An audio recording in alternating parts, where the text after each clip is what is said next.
Okay, we're like, yes. Here we go. All right. Today, watch. Today, once again, what we're doing, this whole entire week, you didn't get one? Well, right here. This whole week has been all about finding roots in polynomials. Okay? This whole lesson, this whole week is all about finding roots in polynomials, or call them zeros, okay?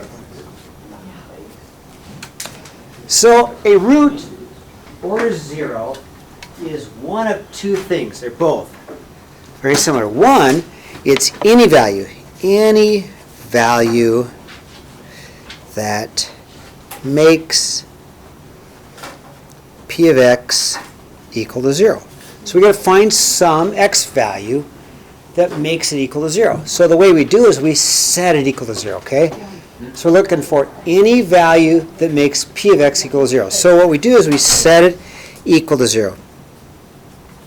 X cubed minus 3x squared plus x minus 3, okay? One of the methods we've used is factoring. If it'll factor, it makes it easier. If it'll factor, it makes it easier. So in the first example, I see 4 terms. 1, 2, 3, 4 terms.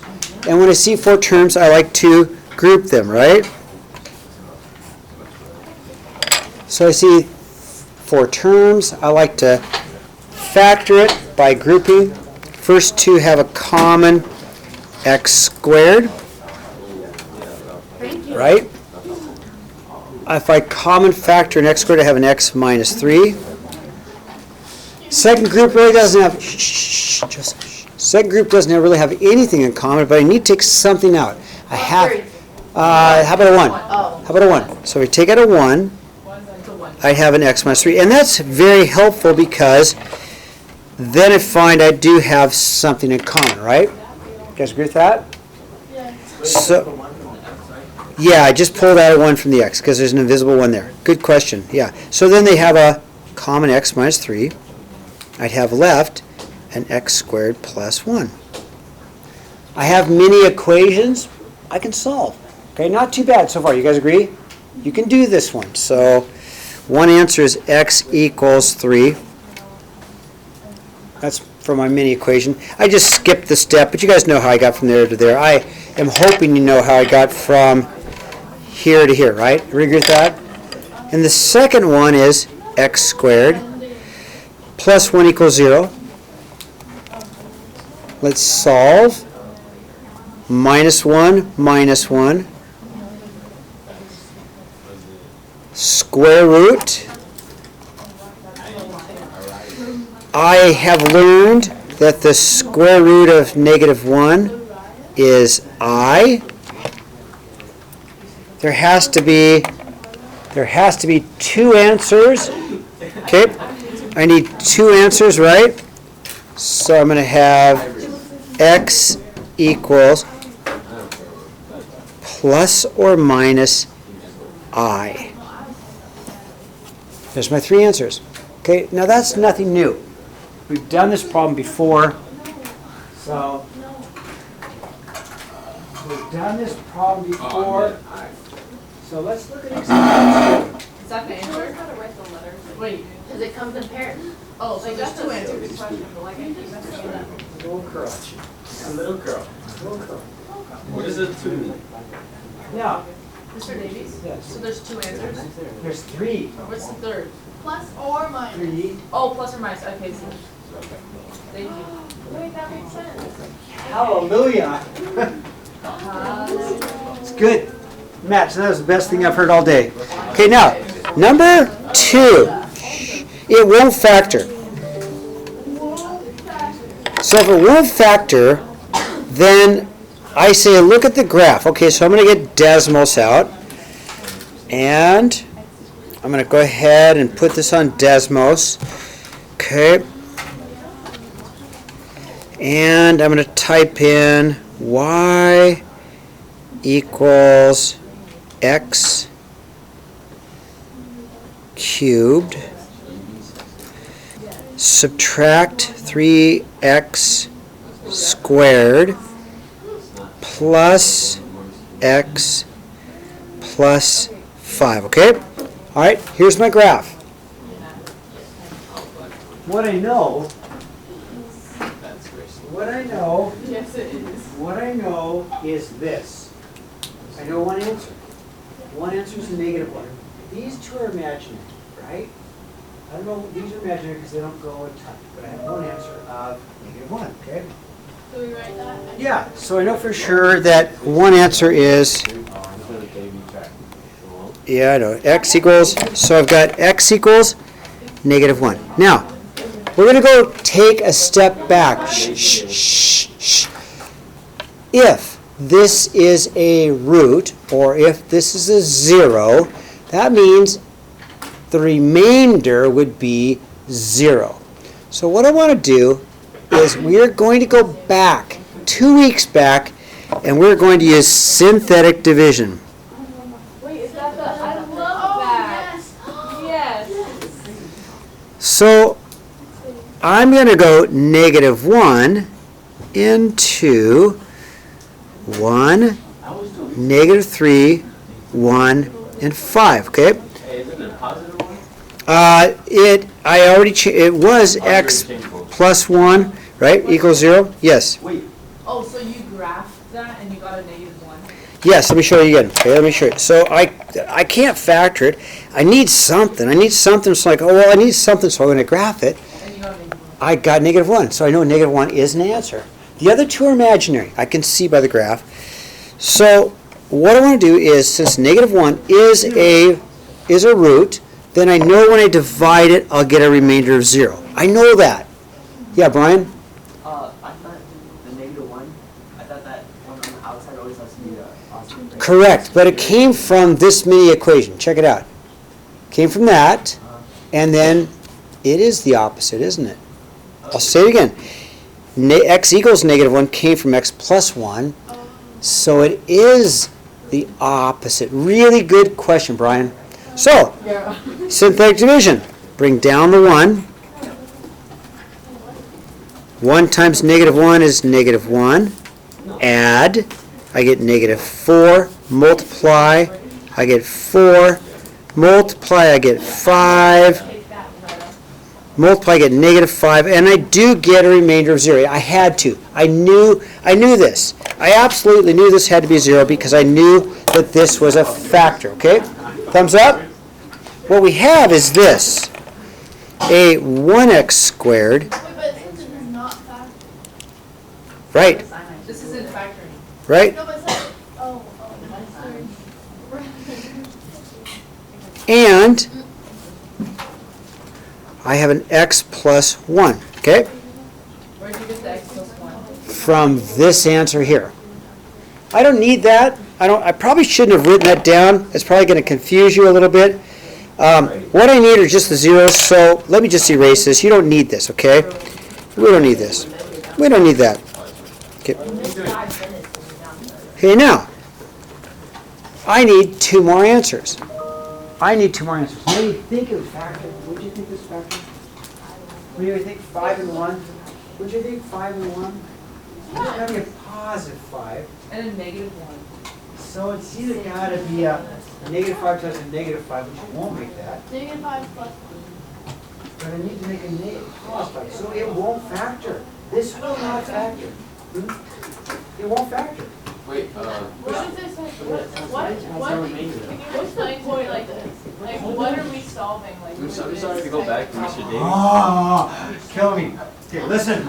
Listen. Stop chattering. That's half the problem. Yes, it is. It I'm is. asking, like, what, like, in a job takes away? Like, Oh, what my else goodness. is- Or like, what is the? I don't care about that. I want to know.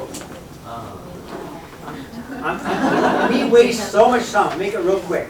Tons of jobs in business that talk about, business growth. Okay. Then it goes down, and then business growth again. Okay, thank you. Now, we have one answer. I have one answer, right? I need 3. Okay, I have one answer, I need 3. Shh, shh, shh. Stop chattering, children. I want to move you 3 away from each other. Okay, now, I can get 2 more answers from this equation. It won't factor, but we can still get the answer because it's an x squared. I can use the quadratic formula. So we're going to get the other 2 answers by the quadratic formula. Wait, so do you want us to keep that? Never mind. So it won't factor. It will not factor. So we're going to go A, B, and C. We're going to go negative B plus or minus the square root of B squared minus 4 times A times C all over 2 times A. So now we're going to plug. We plugged, now we're going to chug. Okay, plug and chug. Plug in chug. So I'm going to get a positive 4 plus or minus. Yep. Thank you. Yep. Yep. As long as you guys aren't chattering, I'm so happy. So we had one answer. We got the one answer from the graph. We got the one answer from the graph. It was a 0 from the graph. We used the one answer to reduce it from an x cubed to an x squared. That's what we did. That was our point, is we reduced it to an x squared. Once it becomes an x squared, you can use the quadratic formula. I'll say this again. Our purpose for doing this is to find all 3 answers. We knew negative 1 was an answer, so we used negative 1 in synthetic division to reduce it from an x cubed to an x squared. Once it becomes an x squared, we can always use the quadratic formula to get the other 2 answers. So I plugged, now I'm going to chug. So plus or minus square root of 16 minus 20 over 2, which is 4 plus minus square root of a negative 4 over 2. Little side work. Wait, Square root, hold on, wait, never mind. is 2i. All right, square root of negative 4 is 2i. You okay with that? So I'm going to have 4 plus or minus 2i over 2. And why not reduce it? Why not to make it 2 plus or minus 1i? There's my other 2 answers. So I do have 3 answers. I've got 2 there and that one. There's my 3 answers. Wait, so the first one is okay. The first one I got as an x-intercept. It's a real root. That's my real. My real roots are x-intercepts. I'll say it again. My real roots are x-intercepts. Right? Okay, tell me when you're ready for me to flip. Yeah, Madison? So the first one on the top of it is not an answer. This one here is an The answer. one on the other one on the top. That's circled. Yeah, that one. Oh no, that's just to help me do this right here. Got it. Okay. Yeah. Thank you. Okay, you guys ready for me to turn the page? How do I get what? Square root of 4. Ready? What's the square root of 4? Square root of 4? 2, and there's my I. All right, you ready? Valeria, I'll wait for you. Okay, turn the page. All right, now. Same thing. Same thing. It won't factor. So, let's see if we can use the graph to find one of the answers. So x cubed, subtract 3x squared, subtract 15x plus 125. Okay? All right, now the graph is super big, but I don't care about anything except for that negative 5. The graph could be anywhere. I only care about one thing, and I found it, right? I mean, I could probably look for the rest of the graph. I could probably try and find it, right? It's up at about 1. It's way up there, right? You guys see it? I don't care about that. That does tell me imaginary. You guys agree with that? Tells me imaginary, but all I care about is right there. So what's one of my roots? Yeah, so let's write that down. X equals negative 5. So if negative 5 is a root, I'm going to circle it, then we should be able to use synthetic division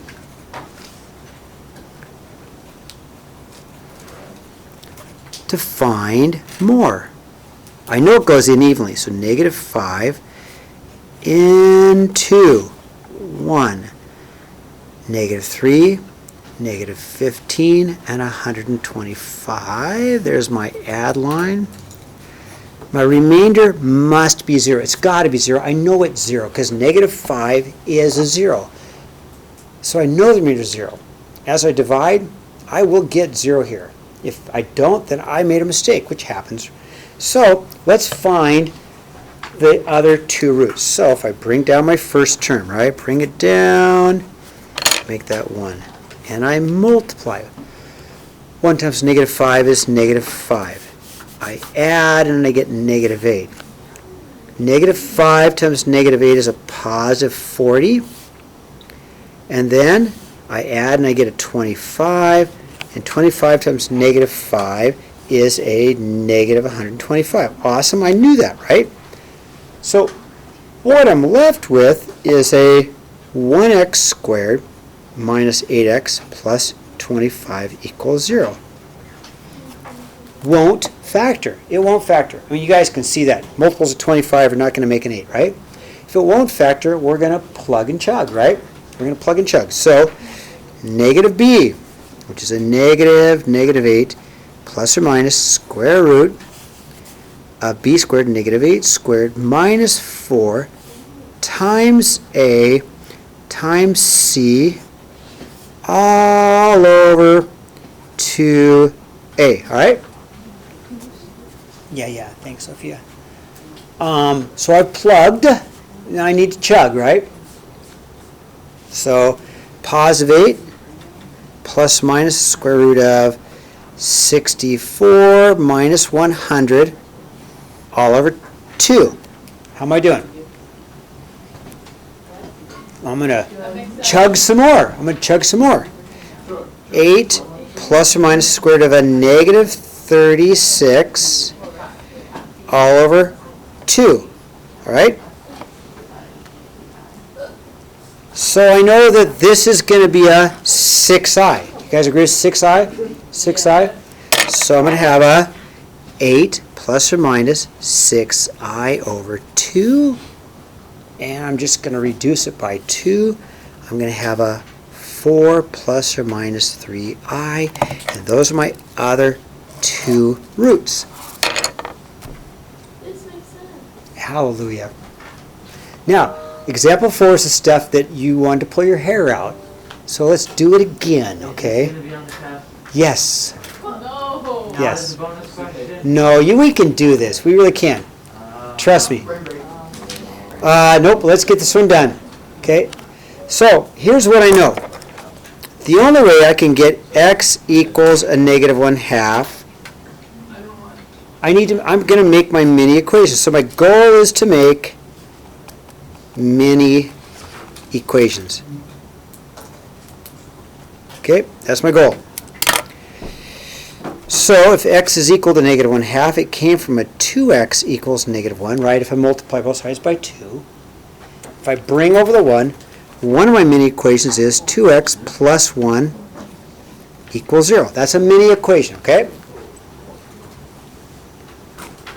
My other mini equation was x is equal to the square root of 2, which had to have come from x squared equals 2. Does that make sense? Right? Which means that I would have an x squared minus 2 equals 0. Okay? How am I doing? Now, this one can be done a couple of ways. I have a special formula that always works, or we could use our superior brains. It's square root of negative 9, right? Yes! It comes from x squared equals negative 9. Oh, think hard about that. Does this make sense? Equals 81. Or x squared plus 9 equals 0. Other mini equation. Did that make sense? How I went from 3i to this? Yeah. Good. Then we're there. So my polynomial is 2x plus 1 times x squared minus 2 times x squared plus 9. And we will leave it in that form. We don't need to multiply it out. It's just one more step where we can make a mistake. So we'll stop there, because if you do multiply it out, you might do something wrong. You might get it wrong, right? So we're going to stay there. Done. Okay? That's it. You also need to stamp homework. I do. So let me go ahead. I'm going to stamp some homework, and I'm going to give you today's work. Today's work is right there. Do you see it? Just, okay. There's today's homework.